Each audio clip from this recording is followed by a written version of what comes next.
अब देखेंगे ये सारी बातें जो एक गार्डन में रहना चाहिए। एक नंबर में पूछ सकते हैं लॉन क्या है करके। तो लॉन क्या है कि किसी भी जगह को हम कारपेट ग्रासेस के माध्यम से, किसी भी जगह को ग्रासेस के माध्यम से हरियाली हरियाली लाना। ठीक है, तो लॉन क्या है कि किसी भी गार्डन का एक महत्वपूर्ण कंपोनेंट है, संगठक है, एक महत्वपूर्ण संगठक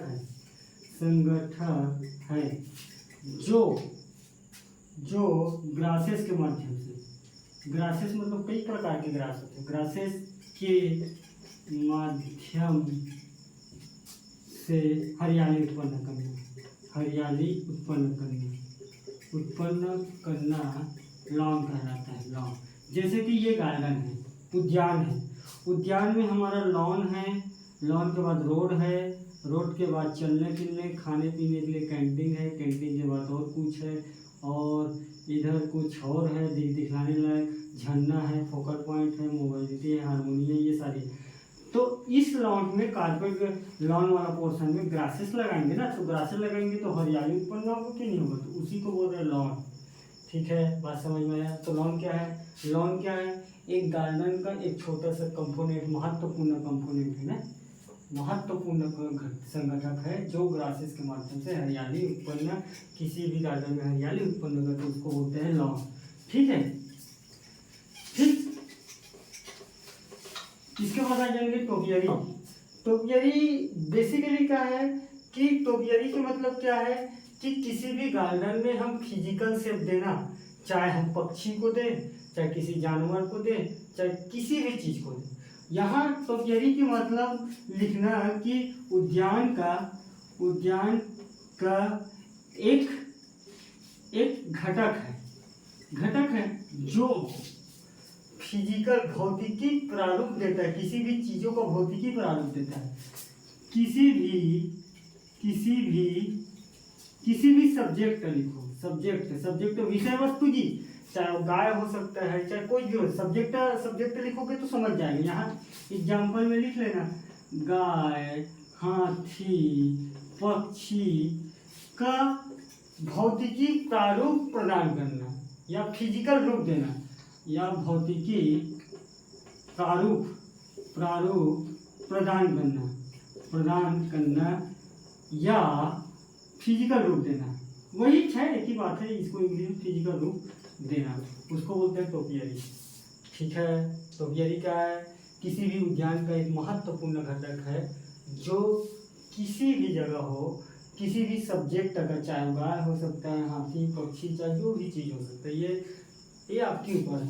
उसके बाद भौतिकी प्रारूप उसको प्रदान करना, किसके माध्यम से, प्लांट के माध्यम से। प्लांट के माध्यम से करेंगे कि नहीं, अरे ना, कई प्रकार के प्लांट होता है ना, पत्ती वाला प्लांट के माध्यम से फिजिकल प्रारूप देते हैं ना, तो यदि आप देख लेना सर जमा आप समझ जाओगे। तो फिजिकल प्रारूप प्लांट के माध्यम से दे रहे हैं ना, पहले क्या है उसका आकृति या शेप बनाते हैं, उसी शेप के बीच में प्लांट लगाते हैं, तो उस प्लांट उस शेप के अकॉर्डिंग चपते जाता है, फिर बार बार कटाई करते हैं, तो कटाई करने के बाद कंप्लीट हमारा शेप का निर्माण हो जाता है, उसी को बोल रहे हैं टोपियरी। ठीक, और कुछ बड़ा खास बात नहीं है।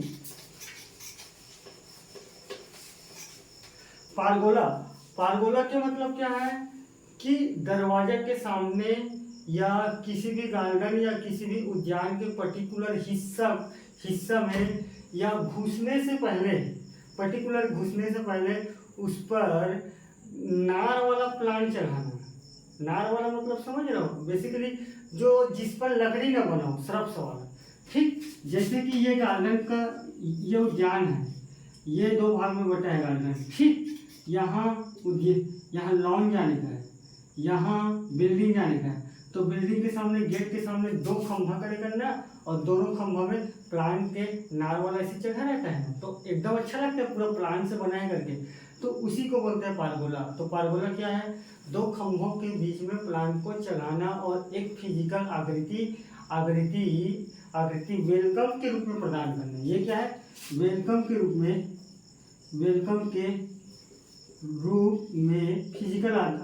फिजिकल मतलब भौतिकी आकृति प्रदान करना, प्रदान करना और ऐसी चित्र बना देना और समझ जाएंगे, ठीक। तो उसको बोलते हैं पारगोला। हेज क्या है? हेज के मतलब जो पत्थर, स्टोन, चाहे किसी लकड़ी से बीच बीच में किसी का चित्र बनाकर रख देना उद्यान में। अरे बहुत बड़ा उद्यान में जाओगे तो जैसे कि ये एक रोड है, ये एक रोड है, ये एक रोड है, भाई 300-400 एकड़ में है तो मतलब कई रोड होंगे ना।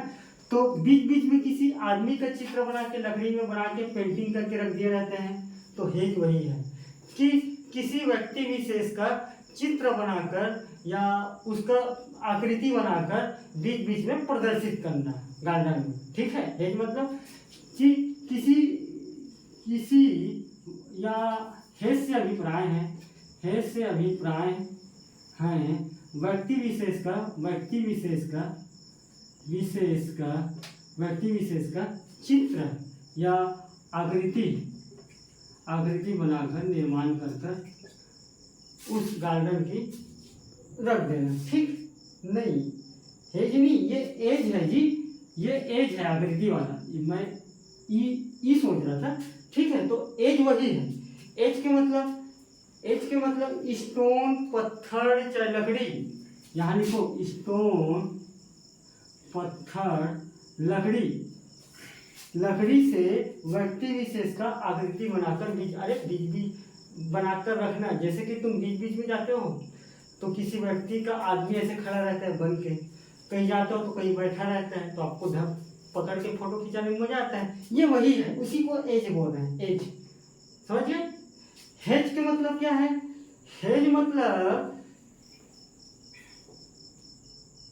हेज तो बताया हमको जी,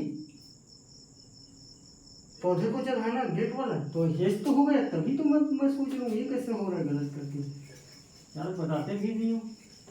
ये तो हो गया ना, हाँ, हेज भी हो गया। बोनसाई मतलब जो लंबे पौधों को अति छोटा बनाना। तो क्या है? लंबे पौधों को अति छोटा बनाना उसको बोनसाई कहते हैं, ठीक। जैसे कि पीपल का वृक्ष, बरगद का वृक्ष बड़ा है और उसको बनाते हैं अति छोटा, जिसको बोलते हैं इंग्लिश में एक्सट्रीमली ड्वार्फ प्लांट बनाना, ठीक। तो ये रहता है 30 to 60 सेंटीमीटर के आसपास इस प्लांट का लंबाई रहता है। तो आप लिखना किसी भी प्लांट के लंबे पौधे को एक्सट्रीमली ड्वार्फ बनाना जिसका आकृति 30 से 60 सेंटीमीटर होती है, उसको बोनसाई कहते हैं, ठीक। सिंपल से भाषा में। एक है बायोस्टैटिक प्लांट के मतलब क्या है कि किसी भी जगह हम बायोलॉजिकल सिस्टम का आकृति बनाना और उस आकृति में प्लांट का निर्माण करना। जैसे कि गाय क्या है? बायोलॉजिकल जीव है। घोड़ा बना दो, बायोलॉजिकल। हाथी में पूरा प्लांट चढ़ा दो। तो जो बायोलॉजिकल चीज होगा उसी वेबस में करेंगे। यहाँ ऐसा नहीं है कि कोई मतलब ऐसे अजीबोगरीब बनाना नहीं। जो बायोलॉजिकल कंपोनेंट है, जीव जंतु चाहे जो भी चीज हो, उसको बना के वहाँ प्लांट का निर्माण करना, उसको बोलते हैं बायोस्टैटिक प्लानिंग, ठीक। जेरेपिंग मतलब होता है शुष्क। एक शब्द है ना शुष्क, एक है एवेन्यू होगा। एवेन्यू जो मेरा लेक्चर देख रहा है शुरू से उसको पता होगा एवेन्यू, ठीक। जेरेपिंग मतलब सूखा। स्केपिंग मतलब किसी भी जगह पे प्लांट लगाना। तो सूखा जगह, तो स्केपिंग मतलब लगाना यहाँ। तो क्या है, दोनों को अगर जोड़ देंगे तो सूखा जगह प्लांट लगाकर सौंदर्यीकरण को बढ़ाना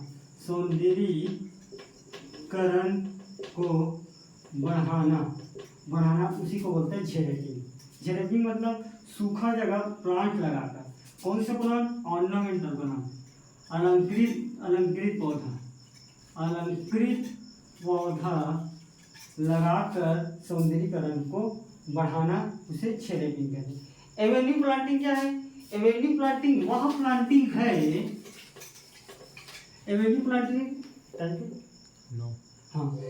प्लांटिंग वह प्लांटिंग है जैसे कि ये गार्डन है, तो गार्डन में रोड है, ये रोड है ना गार्डन का, ये भी रोड है, ये भी रोड है, और ये पूरा गार्डन का बाउंड्री है। तो रोड जैसे तुम चल रहे हो, तो आसपास पूरा गार्डन होगा।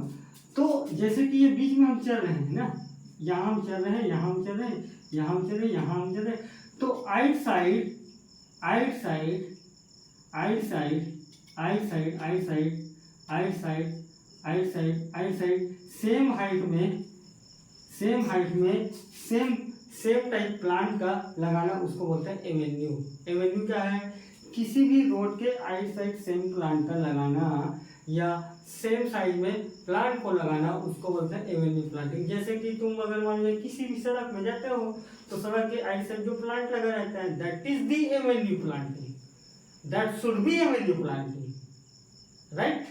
तो उसी को बोलते हैं एवेन्यू। तो एवेन्यू प्लांटिंग में आप लिख सकते हो कि किसी भी गार्डन के रास्ता या पाथ के आइट साइड जो प्लांट लगा है, रास्ता या पाथ के आइट साइड जो प्लांट लगा है, उसको बोलते हैं एवेन्यू प्लांटिंग। ठीक है। उसके बाद कोई बोल रहे थे रिलीजियस इंपॉर्टेंस करके कोई कमेंट किया था, तो रिलीजियस इंपॉर्टेंस में मैं उतना गहराई पे उस पर बात करने की स्थिति में नहीं हूँ, क्योंकि क्या है रिलीजियस इंपॉर्टेंस होना क्या है? किसी भी जगह मंदिर है, तो मंदिर के आसपास गार्डन का निर्माण करोगे तो क्या होगा? इकोनॉमिक से दशा सुधरेगी।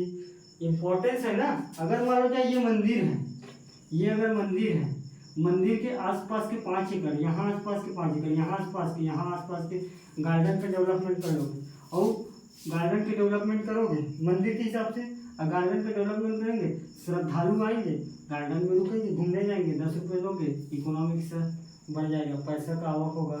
तो पैसा का आवक होगा, रोजगार बढ़ेगा, रोजगार बढ़ेगा तो मांग बढ़ेगा, मांग बढ़ेगा तो डिमांड बढ़ेगा, डिमांड बढ़ेगा तो समृद्धि दर बढ़ेगा मंदिर के आसपास गार्डन लगाने से, और समृद्धि दर बढ़ेगा तो लोगों के जीवन में खुशहाली आएगा। तो क्या है, एक चक्र टाइप चलना इम्पोर्टेंस में, और वही चक्र टाइप चलना बोलते हैं गार्डन का जो रिलीजियस इम्पोर्टेंस है, यही इम्पोर्टेंस है।